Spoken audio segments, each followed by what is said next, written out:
নমস্কার বন্ধুরা, education culture YouTube চ্যানেলে তোমাদের প্রত্যেককে স্বাগতম।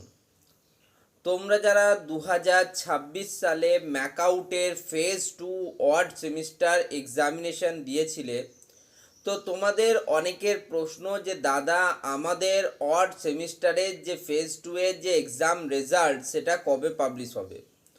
তো দেখো, তোমাদের অনেকের মনে একটা ভুল ধারণা আছে রেজাল্টকে কেন্দ্র করে। ম্যাকআউটের তরফ থেকে তোমাদের যে ধরো লাস্ট এক্সামিনেশন যদি হয়েছে 25 তারিখ, অর্থাৎ 25 মার্চ 2026, সেক্ষেত্রে তোমাদের ধারণা যে এক্সামিনেশন পুরোপুরি কমপ্লিট হয়ে যাবে এবং তারপরে তোমাদের কপি কিন্তু চেকিংয়ের প্রসেসে যাবে।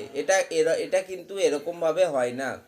তোমাদের ধরো 18 তারিখে ছিল ফার্স্ট ইয়ারের ফার্স্ট সেমিস্টারের, আমি ধরছি যে তোমাদের কিন্তু বেসিক ইলেকট্রিক্যাল ইঞ্জিনিয়ারিং সাবজেক্টটার এক্সামিনেশন ছিল। এবার কি হচ্ছে, সেই দিনই কিন্তু তোমাদের যে কপি, সেই কপিটা কিন্তু প্রসেসে চলে যায়। পশ্চিমবাংলার টপ 3-4 জায়গা আছে যেখানে কিন্তু তোমাদের সেই কপিগুলো র্যান্ডামলি চলে যায়। যেমন ধরো শিলিগুড়ি সাইডে রয়েছে, দুর্গাপুর সাইডে রয়েছে এবং কলকাতায় রয়েছে কিছু সেন্টার।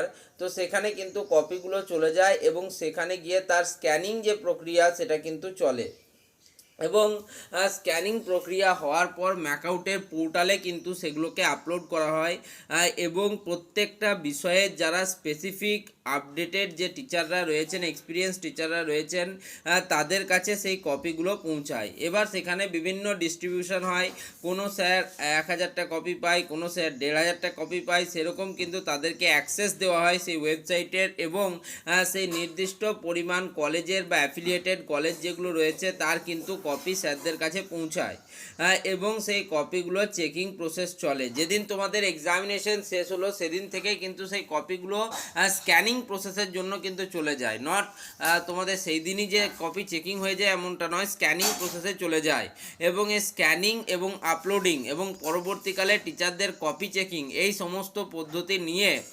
মোটামুটিভাবে তোমাদের যে একটা কপি কমপ্লিট চেক হতে কিন্তু মোটামুটি 4 থেকে 5 দিন সময় লাগে। যদি আমি পুরোপুরিভাবে বলি তাহলে 5 দিন ধরো লাগে। এইরকম তোমাদের ধরো যদি কারো 5টা সাবজেক্ট থাকে তাহলে 5 কিন্তু 25 দিন সময় কিন্তু তোমাদের লাগে একটা কিন্তু পুরো তোমাদের সেট অফ রেজাল্টস তৈরি করতে বা সেট অফ সাবজেক্টের মার্কস আপলোডিং কমপ্লিট করতে, ঠিক আছে। তো এর ফলে কি হয়, তোমাদের রেজাল্ট মোটামুটি 25 থেকে 30 দিনের মাথায় আসার একটা সম্ভাবনা থাকে।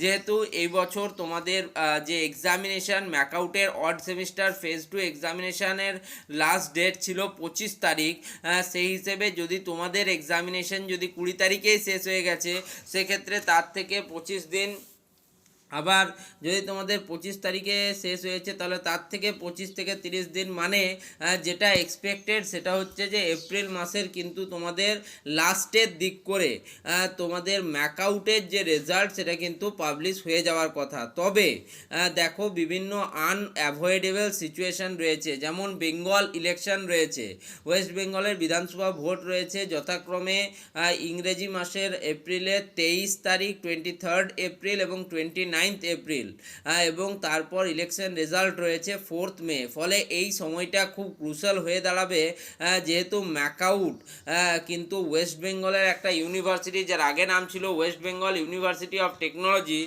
সেক্ষেত্রে কিন্তু এই ইলেকশন একটা বড় ইম্প্যাক্ট পড়তে পারে এবং তার ফলে তোমাদের কিন্তু রেজাল্ট ডেট যেটা সেটা কিন্তু পিছিয়ে যেতে পারে।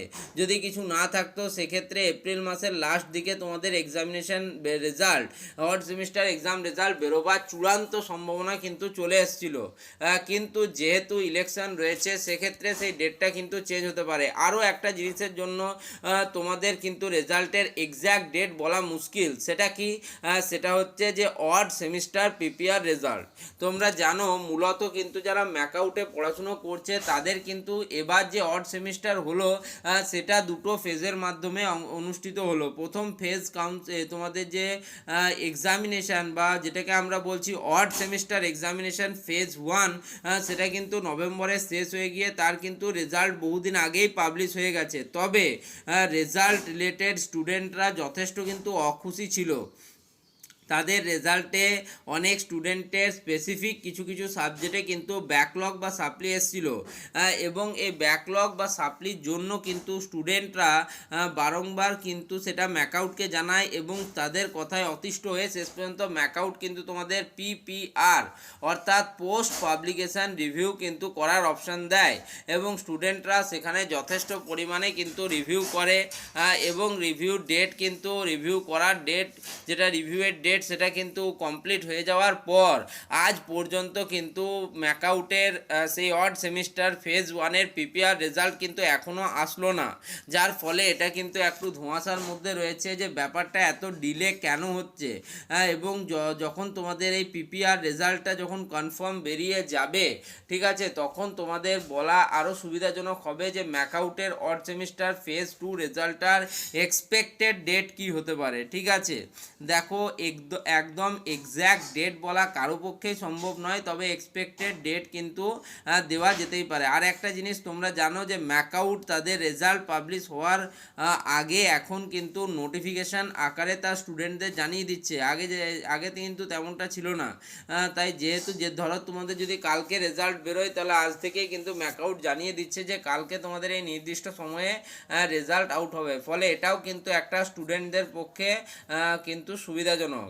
তবে এই পিপিআর রেজাল্টটার এত ডিলে হওয়ার কারণ কিন্তু এখনও বোঝা যাচ্ছে না। এবারের ম্যাকআউটের রেজাল্ট ডিলে হওয়ার যদি কোনো কারণ থাকে তাহলে সেটা একটাই কারণ হবে, সেটা হচ্ছে বিধানসভা ইলেকশন ওয়েস্ট বেঙ্গলের, সেটা হচ্ছে 2026 সালের বিধানসভা ভোটের জন্য। বাকি এরকম কোনো ফ্যাক্টর কিন্তু এবার নেই তোমাদের রেজাল্টের কিন্তু ডিলে করানোর। এবারে যদি ম্যাকআউটের ওভারঅল রেজাল্ট বলি, ওভারঅল রেজাল্ট কিন্তু এবার আশা করছি ভালোই হবে, কারণ এবার এক্সামিনেশন কিন্তু ততটা টাফ হয়নি। কিছু স্পেসিফিক ট্রেডের 1-2টো সাবজেক্ট বাদ দিলে ওভারঅলে যে বলা হয় যে ওভারঅলে কেমন হয়েছে তোমাদের এক্সামিনেশান, সেটা কিন্তু এবার ম্যাকআউটের ভালোই হয়েছে। বিভিন্ন ছাত্রছাত্রীদের সাথে এবং টিচারদের সাথে কথা বলে কিন্তু এটাই বোঝা গেল। এখন তার মানে তোমাদের কপিগুলো কি কি আছে, এখন তোমাদের কপিগুলো কিন্তু স্ক্যানিং হয়ে পরবর্তী প্রসেসে যে টিচাররা বা স্যারেরা রয়েছেন তারা কিন্তু কপি চেকিংয়ের যে প্রসেস সেই প্রসেসে কিন্তু রয়েছে। এবার কপি চেকিংয়ের প্রসেস কমপ্লিট হওয়ার পর যে মার্কস আপলোডিং, স্ক্রুটিনাইজিং এই বিষয়গুলো চলবে এবং তারপরে গিয়ে তোমাদের ফাইনালি রেজাল্ট আউটের কোনো নোটিশ আসতে পারে।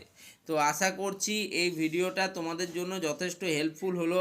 ম্যাকআউট এবং ম্যাকআউট রিলেটেড যে কোনো ধরনের নোটিশ আপডেট পেতে গেলে তোমাদের কিন্তু একটাই কাজ করতে হবে, এই চ্যানেলটিকে সাবস্ক্রাইব করে রাখতে হবে, বন্ধুদের সাথে এই ভিডিওগুলো শেয়ার করতে হবে যাতে তারাও উপকৃত হয়। ধন্যবাদ সকলকে, ভালো থেকো, সুস্থ থেকো।